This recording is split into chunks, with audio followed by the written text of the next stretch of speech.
اور قربانی کے وجوب کے دلائل قرآن پاک اور احادیث طیبات سے موجود ہیں۔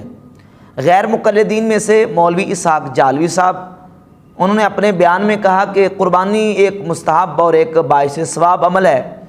کوئی کرتا ہے تو ثواب ہے، کوئی نہیں کرتا تو اس پر کوئی گناہ نہیں ہے۔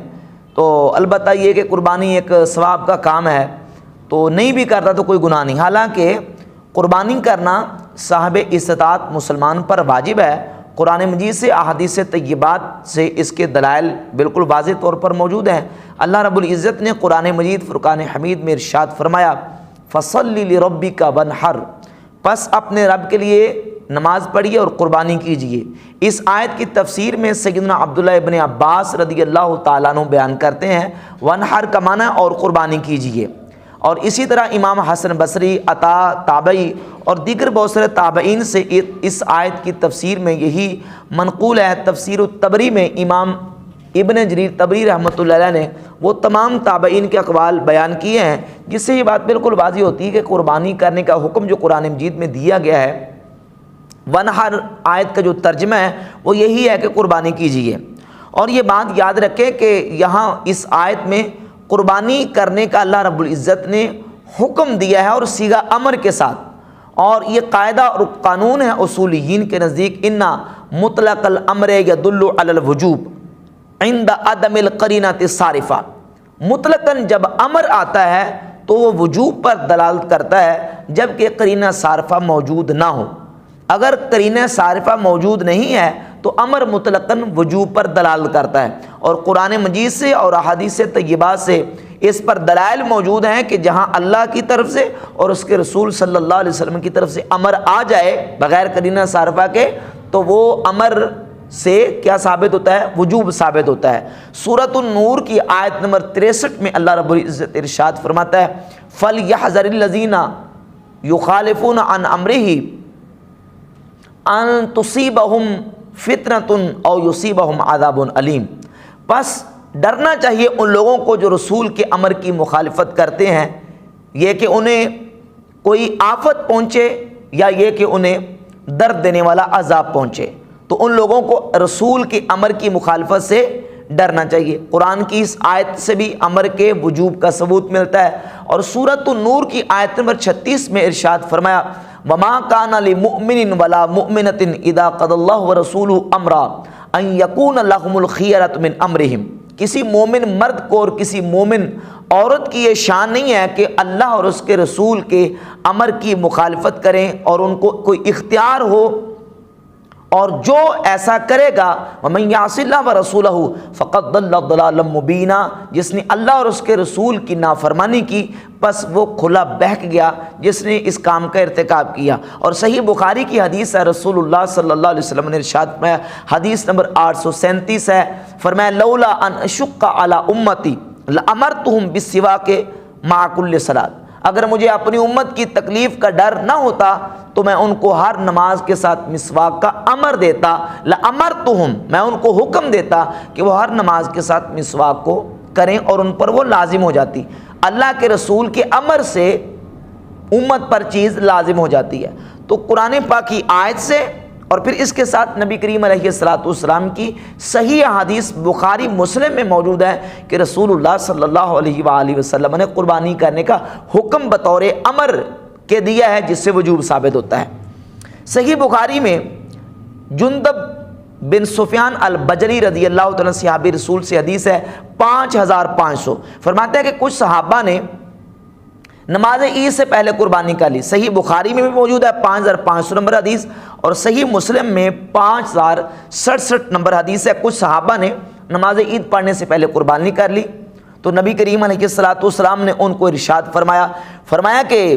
جس نے من ذبح قبل الصلاۃ، جس نے نماز عید پڑھنے سے پہلے اپنی قربانی کے جانور کو ذبح کر لیا فَلْيَذْبَحْ مَكَانَهَا أُخْرَى، اسے چاہیے کہ وہ اس کی جگہ پر دوسرا جانور ذبح کرے، اس کی جگہ پر دوسرا جانور ذبح کرے۔ فَلْيَذْبَحْ یہ بھی صیغہ امر کا ہے۔ اور جو صحیح مسلم میں حدیث ہے 5067 اس کے لفظ یہ ہیں کہ فَلْيُعِدْ مَكَانَهَا، وہ اس کی جگہ پہ کوئی دوسرا جانور اس کا اعادہ کرے یعنی اس کو لٹائے۔ تو ایک تو یہ کہ اس میں صیغہ امر ہے فلیذبح، اور صیغہ امر سے مطلقاً وجوب ثابت ہوتا ہے اگر قرینہ صارفہ موجود نہ ہو، اور دوسرا اس میں اس جانور قربانی کے جانور کو دوبارہ کرنے کا حکم دیا گیا۔ اگر قربانی کرنا صرف مستحب ہوتا اور ایک امر مستحب ہوتا، کرنا ثواب ہے، نہ کرنا کوئی گناہ نہیں ہے، لازم نہ ہوتا، تو رسول اللہ صلی اللہ علیہ وآلہ وسلم اس کے لوٹانے کا حکم نہ دیتے۔ لوٹانے کا حکم دینا اور صیغہ امر کے ساتھ اس کو بیان کرنا کہ فلیذبح، پس چاہیے کہ اس کو ذبح کرے، دوبارہ اس کو لٹائے۔ امر کا جو صیغہ اور دوبارہ اس کو لوٹانے کا حکم دینا، یہ بھی اس بات کا بین ثبوت ہے کہ قربانی کا حکم وجوبی ہے، استحبابی نہیں ہے۔ اور پھر اس کے ساتھ احادیث موجود ہیں۔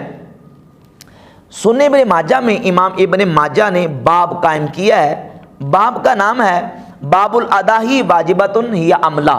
کیا قربانیاں کرنا واجب ہے یا واجب نہیں ہے؟ حدیث کا نمبر 3123، سیدنا ابو ہریرہ رضی اللہ تعالیٰ عنہ سے حدیث لے کے آئے۔ وہ فرماتے ہیں کہ رسول اللہ صلی اللہ علیہ وآلہ وسلم نے ارشاد فرمایا، من کان لہ سعۃ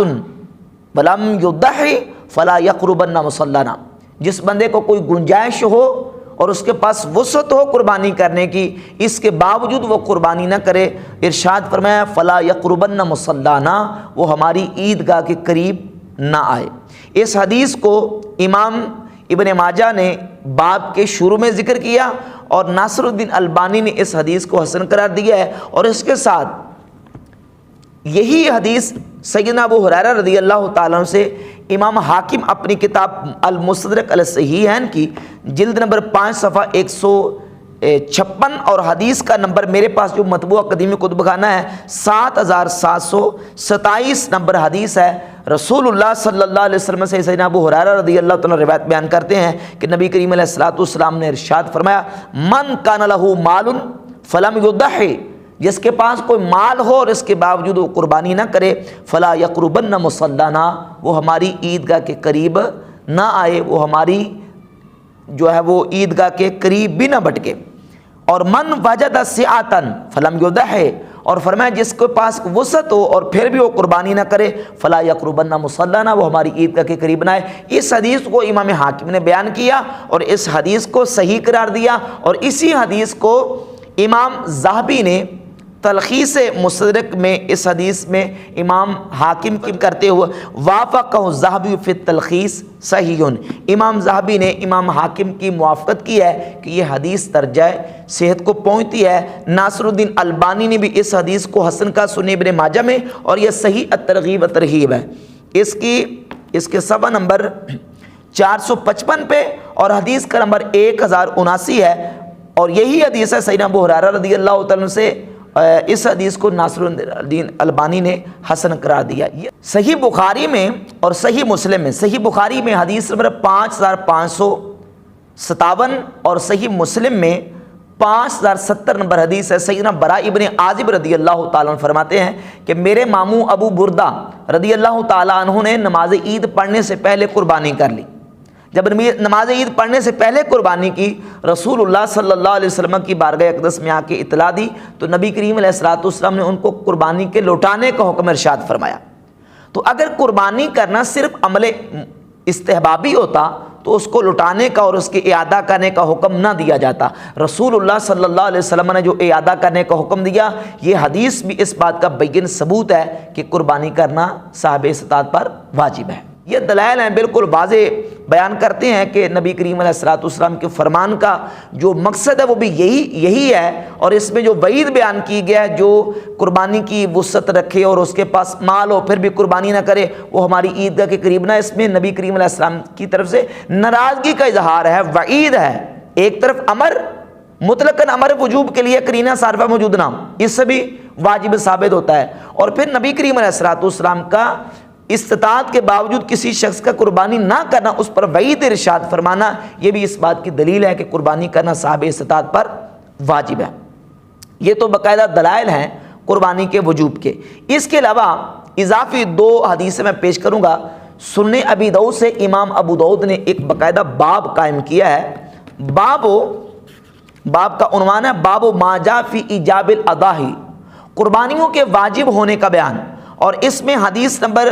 2788 لے کے جس کو ناصر الدین البانی نے حسن قرار دیا ہے، اور وہ حدیث ہے مخنف ابن سلیم سے ابی سے، وہ فرماتے ہیں کہ ہم نے نبی کریم علیہ الصلوۃ والسلام کے ساتھ وقوف عرفہ کیا تو حضور علیہ الصلوۃ والسلام نے اس مقام پہ ارشاد فرمایا یا ایھا الناس ان علی کل اہل بیت فی کل عام اضحیۃ و عطیرہ، اے لوگو ہر گھر والوں پر سال میں ایک قربانی اور ایک عطیرہ ہے۔ عطیرہ وہ جانور ہے جو رجب میں اللہ کی راہ میں ذبح کیا جاتا تھا، لیکن عطیرہ کا حکم بعد میں منسوخ کر دیا گیا۔ صحیح بخاری میں، مسلم میں اور جامع ترمذی میں اور دیگر کتب حدیث میں صحیح حدیث موجود ہے کہ نبی کریم علیہ الصلوۃ والسلام نے عطیرہ کے جانوروں کو منسوخ کر دیا۔ تو اس حدیث میں امام ابو داؤد رحمۃ اللہ علیہ نے جو حدیث بیان کی، اس سے بھی واجب ثابت ہوتا ہے کہ قربانی کرنا مسلمانوں پر صاحب استطاعت پر واجب ہے۔ اور آخری روایت اس سلسلے میں جامع ترمذی سے حدیث نمبر 1507 ہے، سیدنا عبداللہ ابن عمر رضی اللہ تعالیٰ فرماتے ہیں کہ نبی کریم علیہ الصلوۃ والسلام 10 سال مدینہ شریف رہے، حضور نے 10 سال ہی قربانی فرمائی۔ اگرچہ یہ دونوں روایتیں سنن ابی داؤد کی اور جامع ترمذی کی دونوں میں سند کے اعتبار سے کچھ کمزوری ہے، لیکن حدیث کا جو معنی ہے، معنی کی صحت کی وجہ سے بھی بعض محدثین حدیث پر صحت کا اور حسن کا حکم لگا دیتے ہیں۔ اس لیے امام ترمذی رحمۃ اللہ علیہ نے یا تو ان کے پاس کوئی شاہد موجود ہے، اس کو ایک نسخے میں حسن کا ہے اور دوسرے نسخے میں حسن صحیح کا ہے، اور سنن ابی داؤد میں بھی امام ابو داؤد نے جو روایت بیان کی ہے ناصر الدین البانی اس کو صحیح حسن قرار دے رہا ہے۔ لہذا یہ دلائل بالکل واضح کرتے ہیں کہ قربانی کرنا صاحب استطاعت پر